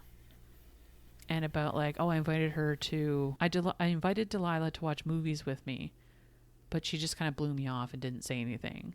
And I'd really wish that she would just come watch movies with me, and that kind of stuff. And so like years of this in the making about like, oh, like we were making cookies, like Claire and Iris and I were making cookies, and Delilah came in, and like Iris said something rude about her, like the Shadow of Wisteria House, or whatever they called her. And I wanted to tell her that was wrong, but I couldn't find the words to tell her it was wrong. And it's like, there's all this inner turmoil with Astrid about how she just wanted to have her sister and have her sister included in her life, about trying to reach out to be like a proper sister to her. And Delilah's reading all this shit, and she's just like having an existential about it, of course, because Delilah's perspective on the entire thing was like, well, nobody wants me, and nobody ever wanted me in this house. But realistically, Astrid was always the one trying to include Delilah, but Delilah never felt included. And so it was just like, the second time through it, I analyzed a little bit closer too, because I'm like, this is like the miscommunication trope, but it's not to do with romance. It's to do with interpersonal relationships. And I think this might have been the best way I've ever come across like the misunderstanding thing. Like, what? I like that. Something new. It was very different, Jack. Jack didn't predict it, so you know it was good. Right? That's what I'm saying. She didn't even see this coming. That means it was amazing. I'll have a tirade about it shortly. But so she's reading these books, and Claire comes in, being like, oh, here you are. Like, I was looking for you. I'm so sorry I couldn't meet you. Like, we were in the middle of this conversation. I couldn't leave and whatever. Claire, like, they're both kind of in this really vulnerable state. And Claire, like, basically comes clean to Delilah about her feelings, and asks Delilah, because they're like head over heels in love with each other, like, and everyone around them can see it. It's very interesting. And Claire just straight up asks Delilah if she'll stay or if she'll consider like having a relationship together. Oh, I knew like that was gonna happen as soon as she got that like show where she had to do it in a month. And like, oh yeah, she's gonna get to it as soon as she gets home, but oh no, she's not gonna be able to get home right away. Jacqueline, buckle up. Claire asked Delilah to stay and wants to try to work in this long distance relationship situation and try to make it work for both of them. And it's clear to know here, Delilah doesn't say yes to that. She just starts like making out very passionately with Claire, which to Delilah was a yes, and to Claire was not a yes per se. But regardless of what the answer was, Astrid walks in on them making out. And Astrid, of course, is now going to have a fit about it because she's like, what the fuck are you doing making out with my best friend? I can't believe you actually did this. And like, this is bullshit. And just like and then admittedly throws Delilah under the bus because she's like, you made this bet with me about it. And here you are following through. Of course this comes out. I was just a bet to you. I was just a bet to you. And of course, Claire is like genuinely confused about it because she has these genuine feelings. And of course, Delilah like tries to defend herself, but doesn't really have a leg to stand on kind of. And it doesn't like get blown off, but it's definitely not like it doesn't get resolved. And I know so how this looks. Yeah, right? Basically. And she kind of tries to backtrack on it too of like, oh, I didn't really like... It was just a joke. And then I really fell for you. So we have this breakdown after here. Delilah goes back to New York. Astrid kind of stops talking to Claire for a couple days. Claire and Iris are in like crisis mode, putting out fires to do with canceling the wedding, calling people to tell them the wedding's done, like cancel, all that jazz. So that's what they're doing. And Claire's been taking time off of work because she's just like in a mopey state now too because of the Delilah situation. And in the meantime, Josh has also kind of gone MIA for the weekend. And he just like hasn't been answering his phone. No one can reach him. Is there a mopey woman mope? There is now. I was trying to think about what that would be. I was like, is that mopey lesbian mope? Or like, it doesn't mopey gal mope? Mopey chick mope? I like all of these options. I'll ponder. To be determined. It's mopey mom mope. I feel called out. You should. But it's not really mom related. Mopey lady mope? Mopey gal mope might be okay. Like GAL. It's also short. It's gotta be one syllable. Anyway, we'll workshop it later. So Josh disappears. It's been 2 days. And Ruby has since also got a phone and has been trying to reach him too, and he's not responding to her. So he's not responding to anybody. So we've got like a triple threat going on here. Delilah has, like I said, returned to New York. That's what's going on. Finally, on the third day, Astrid and Iris show up at Claire's. Astrid has had this conversation with Iris. They've kind of hashed this out and Astrid comes to have this conversation with Claire about like, I recognize I'm a hard person to talk to. And I realize that you guys would have told me to not date this guy. And here's why I did this. And we got a short engagement. And it's because he looked good on paper and all these things. Apologizes to Claire for like stonewalling her in conversations and just like has the conversation of like, I'm so sorry things went this way and I'm going to try to do better in the future. And then, of course, at the end of that whole conversation, there's a knock on the door and all these text messages start coming through on Claire's phone from Josh. And it's like, oh my God, I can't believe I didn't see this text message. I just got service back. I've been out into the woods for like 2 days and like I wasn't getting internet and this, that, and the other thing.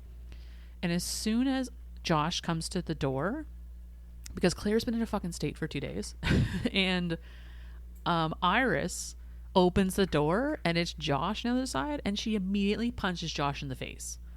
And not breaks his nose, but he's got a bloody nose. What she yells at him when she does this is "No country for old shit boots." What? It made my fucking day. Oh my God. So Josh has a bloody nose. Ruby comes out being like, "Oh my God, there's Dad. Why is he all bloody and bleeding? Did Aunt Iris punch him?" And everyone's like, "Yes, of course." I think it was finally punch him or something, wasn't it? Yes, I think you're right. That because she's threatened to punch Josh so many times.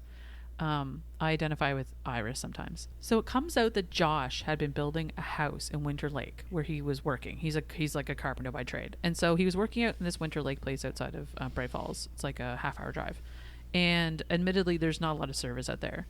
And so he'd been building a house out there, and he tells Claire about this because this is him trying to prove to her that he is responsible and he's setting down roots and he's staying. And this time he is doing it. Like, he is committing to this about being a parent.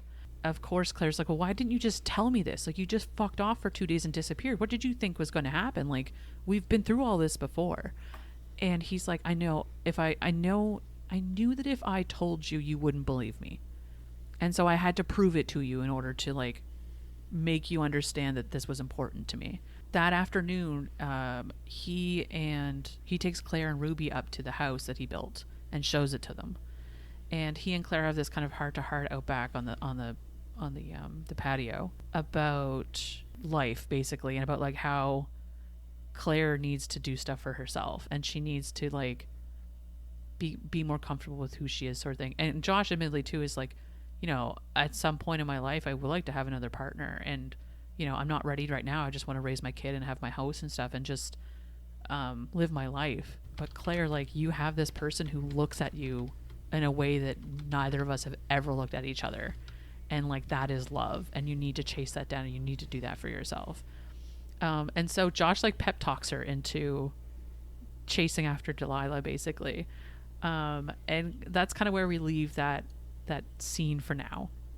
And then we pop over to Delilah's chapter, and it's her show at the Whitney, and she got all of the stuff done in time. She's has her all of her art on display. She's, like, walking through talking to people. She meets the I can't even remember her name. That's terrible. It starts with an L. Like Layla? Is it Lila? Layla? Okay. Lila? I Lila? can't remember. Anyway, whatever her name is, the gal that starts with an L, who we started the book with the one night stand situation, she was the person who got Delilah into this show. She had shown her the piece that she had purchased from Delilah to one of the curators here, and the curator had immediately found Delilah to be a fit for this show and had remembered her and called her. And so she has this kind of meeting up with that gal again and gets propositioned. And Delilah turns her down, and she's like, I can't. I have to politely decline. And my heart is with another. Well, the gal, she's like, "Oh, you found a person, eh?" And she's just like, "I think I did." And my so heart will go on. So you have this little moment, and then Delilah turns around and she's looking at her display of art amongst all these other amazing artists, and there's a blonde woman standing in front of one of the pieces, and Delilah goes over and greets her stepsister and asks her what she's doing there. And Astrid is standing there looking at the picture of Claire standing in the river screaming into the void, and just straight up asks Delilah, "Are you in love with my best friend?" And Delilah, like, doesn't have an answer to that because she knows it's yes. And she can't voice that right now. And so then you get this little conversation with Astrid and Delilah about, you know, growing up. Astrid always just wanted a sister, and Delilah didn't know how to have a sister. You know, maybe they can get to this point now where they can be sisters. And Astrid really wants Delilah in her life. And in the effort of Astrid being her genuine self, coming through and saying this to Delilah is like a huge step for her. And you get this amazing reconciliation between the two of them of trying to do better together. And it's like this most fucking... I could not imagine this book taking such a heartwarming turn at the end. I was not prepared for this. Of, like, there's kind of two love stories going on here. Of one is, like, romantic love, and then one is, like, family love. And it's just... Jesus Christ. Anyways, I wasn't prepared for it. And I was just like, oh my God, you're going to bring me to tears. What is this bullshit? So Oh, right. Ashton picked it. Yeah, right. Ashton picked it. There's a bunch of feels in it. So then we jump back to Claire's chapter. And this is so Claire's just like walking into work. It's like 9 o'clock in the morning or something, open till like 10 or 11. So she's in early and she goes back into her office and she sees this.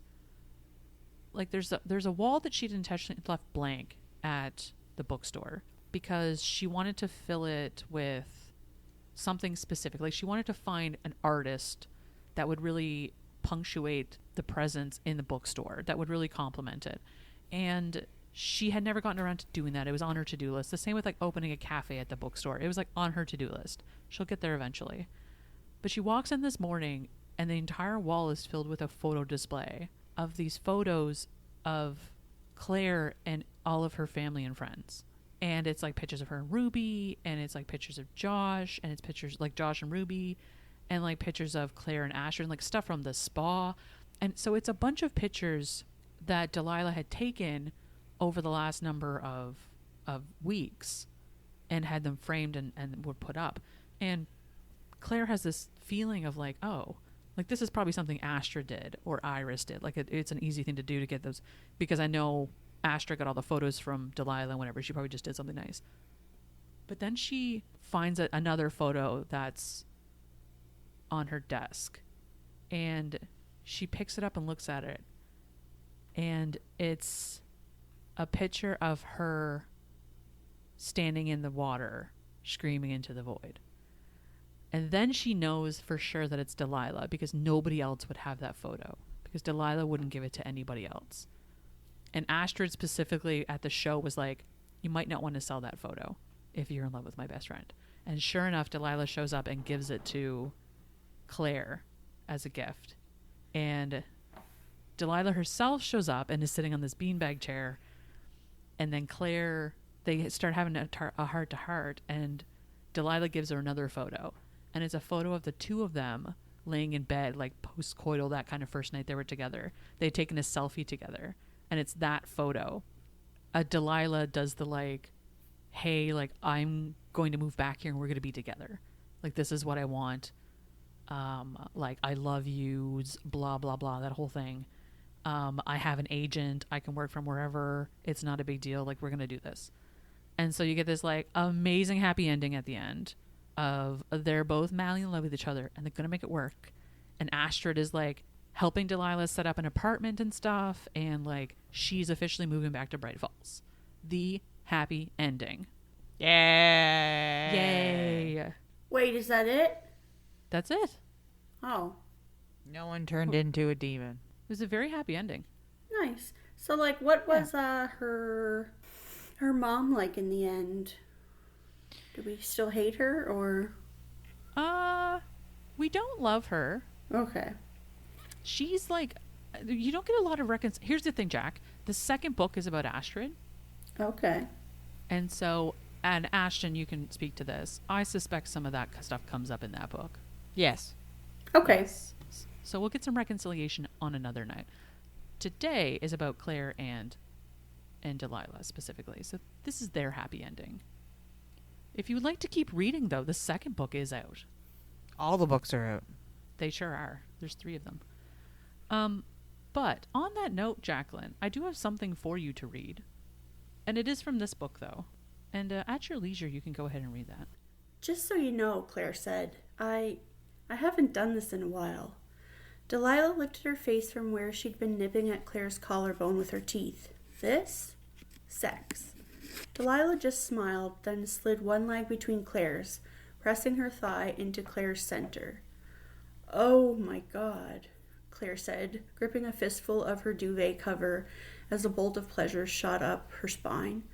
She could feel Delilah's arousal on her own leg, wet and warm even through her underwear.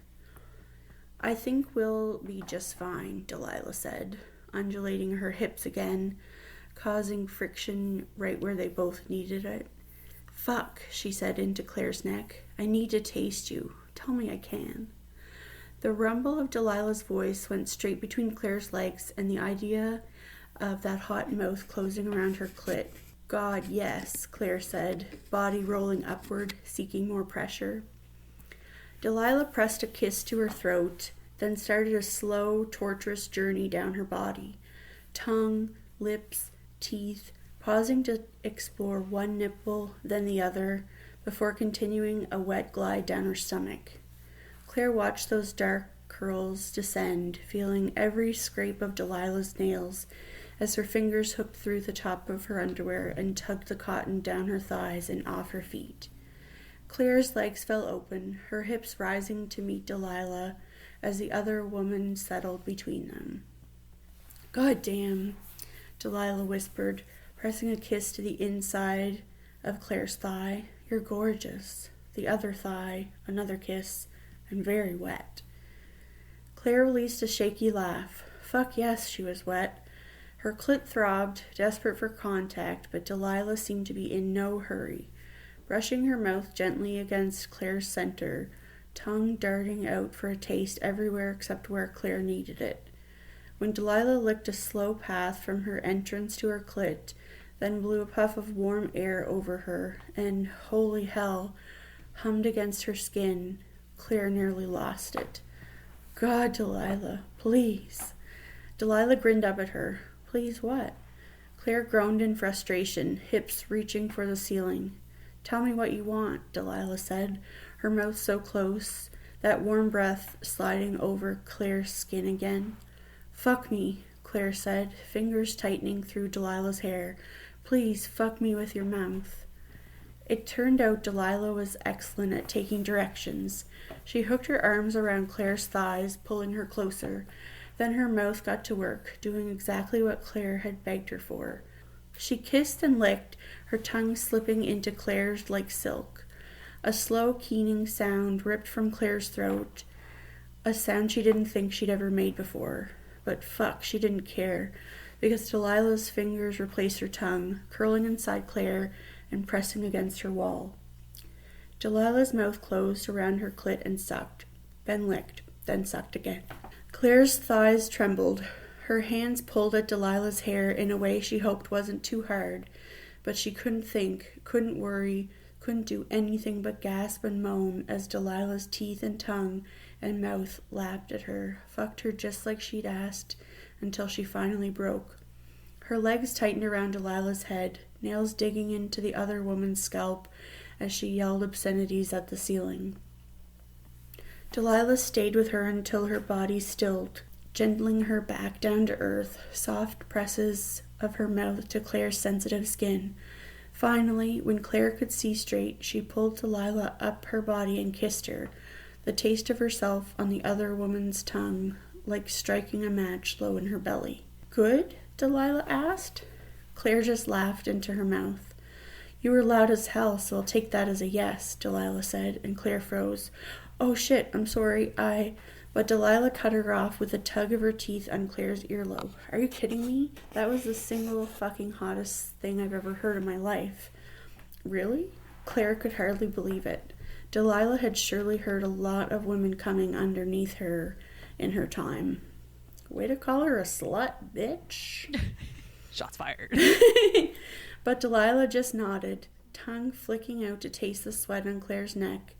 Her hips pulsed, seeking and needy. Claire tugged at her curls again, pulling a low, rumbling moan from Delilah's chest, which, okay, was maybe the single hottest fucking thing Claire had ever heard in her life.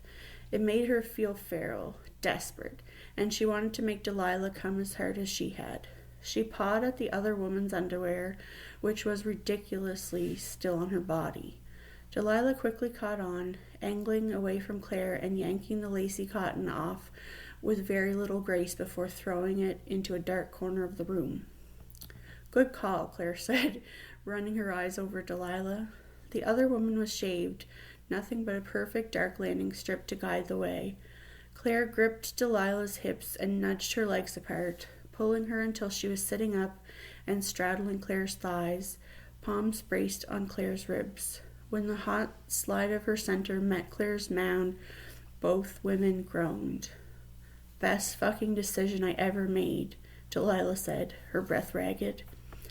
Claire rolled her own hips, then circled them so her pelvic bone hit Delilah right where she needed it. Delilah gasped and threw her head back, all of her undulating for friction. Claire felt her own desire building up again, a coil tightening in her lower belly, more and more each time Delilah released those lovely breathy gasps. Claire couldn't take her eyes off Delilah sliding over her body. She reached a hand between them, fingers playing in Delilah's soaked heat. "Oh, God," Delilah said to the ceiling. "Yeah." She lifted her hips just enough for Claire to slide first one, then 2 fingers inside her. She was so tight, so perfect, and the back of Claire's hand pressed into her own clit. Delilah leaned back and pumped her hips. "Fuck, yes," she said before her body clenched tight. She tangled one hand in her own hair, pulling the curls down over her face as she cried out, causing her body to press into Claire's hand so hard and perfect Claire came to, their moans mingling with the smell of sweat and sex, their bodies arching and slowing, their breath rough and ragged. Delilah's hand closed around Claire's wrist between them, removing her hand and holding it to her chest before, dear God, she opened her mouth and licked Claire's fingers clean. The feel of Delilah's tongue, the way her eyes closed as if in bliss, almost had Claire ready to go again, but she was exhausted enough to simply enjoy the view, marveling at this woman in her bed. She pulled her hand free, wet fingertips lingering on Delilah's lips before settling on the woman's upper thigh. Delilah collapsed onto the mattress next to her, and they lay like that for a few minutes, legs still entangled, their lungs pulls for more oxygen the only sound in the quiet room. Delilah lifted her head and met Claire's eyes. Holy shit. Holy shit is right, Claire said. She curled her arms around Delilah's waist, not wanting the moment to end, but then saw Delilah's hair. It was huge.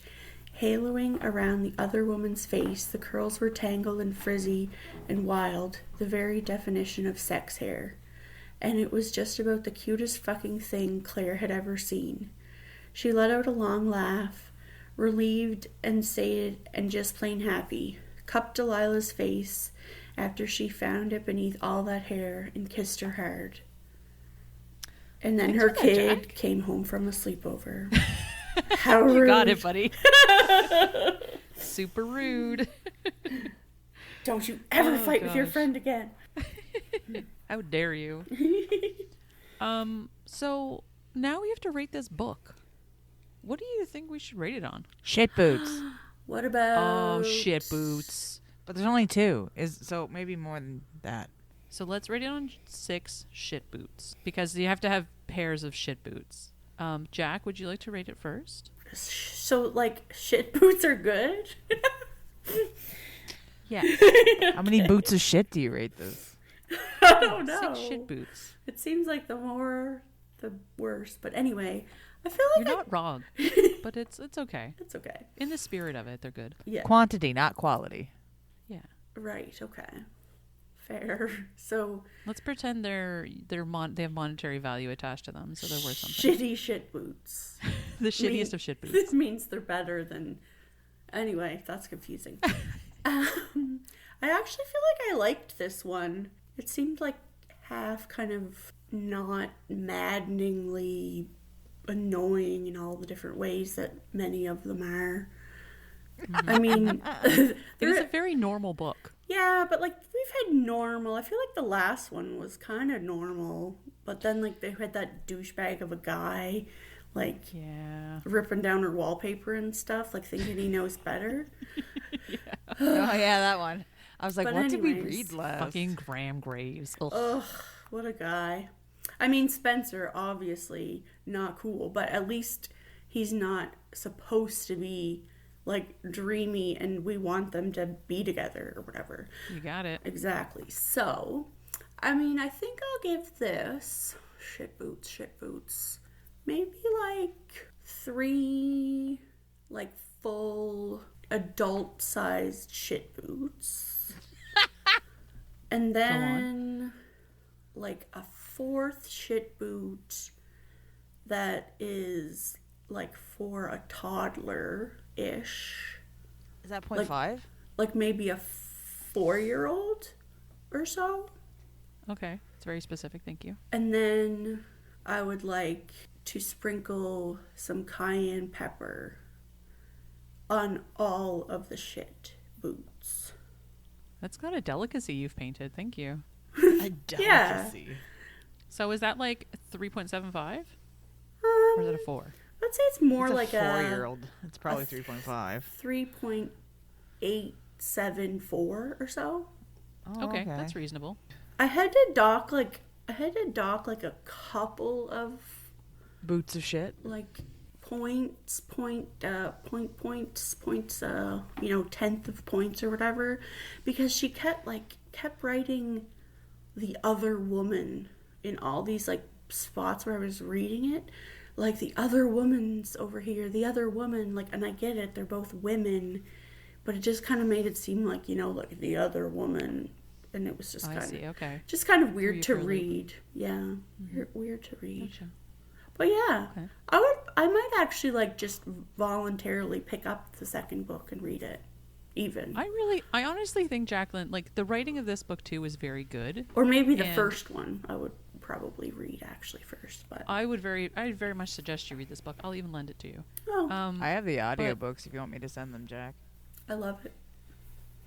But yeah, the writing in this book, and it doesn't come across, I don't think, in the bit you read and just talking about it, but it feels very natural, and it feels very like stream of consciousness, but in a good way. Because it's not written. What's that? She didn't make me say pussy or cunt one time. No. Yeah. It's a very like low key book for what it is, but it still has a couple sexy times in it. It is written third person, like dual perspective. So it is missing that kind of that emotional attachment, but I didn't miss it as I usually do in those kind of books. It's usually much more like I find it more emotionally evolved when it's an I versus a she. But at the same time, this book is so like casually filled with emotion and emotional situations that I don't think it ever lacked anything. And like I have to straight up give this book a 6 out of 6 shit boots. Wow. And I have no notes. I don't. I usually do. I usually have something to complain about. And I just don't for whatever. Like I wouldn't change a thing about this book. It's perfect. Wow. Yeah. Ashton, You're would you like to welcome. follow up on that? Why, yes, I do pick phenomenal books.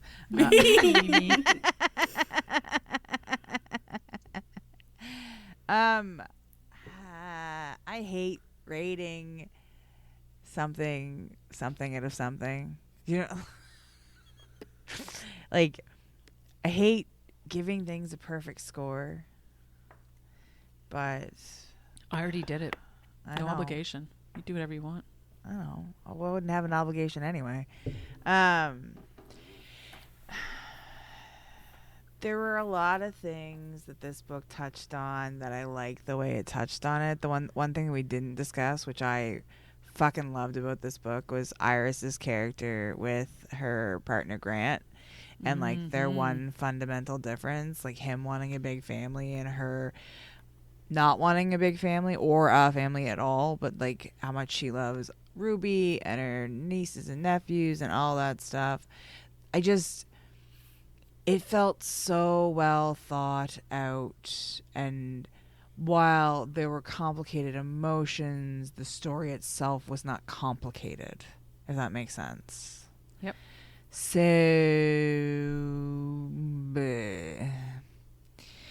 I mean, yeah, I hate to say a 6 out of 6, but I mean, I can't think of anything I'd really criticize this book heavily for. It's funny because it was one of those books going into it that I'm like, I was pretty confident I knew how it was going to go. And then when you go down through the rabbit hole of this book, I was like, I was not prepared for some of the turns this took, especially to do with Astrid and Delilah's relationship. I was not ready for that at all. Oh, really? I And- was. Well, not to the extent that it got fleshed out. Like, I knew there was going to be some relationship stuff going on with them because obviously there's something here, but like to the point of they've both kind of reconciled. And It like, put them on the right path for sure. It definitely did. And I don't know. It's such a nice thing to see in a book like this. Like, we're so used to reading romance books that are predominantly about the two protagonists. And to have this aside of like the familial love in there is quite a nice touch. Oh man, can I just throw a shitty little baby booty in with my rating? Sure, Jack. You're making me feel bad for not giving it 6. I'm sorry. I'll never make you go first in this kind of situation again. That's my bad. That's on me. Yeah, how dare you, Rachel? I'm so sorry. I should have thought further ahead on that one. Like, and see, like anything that I have that I could criticize this book about, like something I might have wanted more of, or like whatever. And like one of the things is like the resolve with Isabel did not feel like resolved. It wasn't resolved at all. But No. yeah, but that's Astrid's story potentially. well, not only that, but I mean, because it also feels like it's Delilah's story too, to a point, because it feels more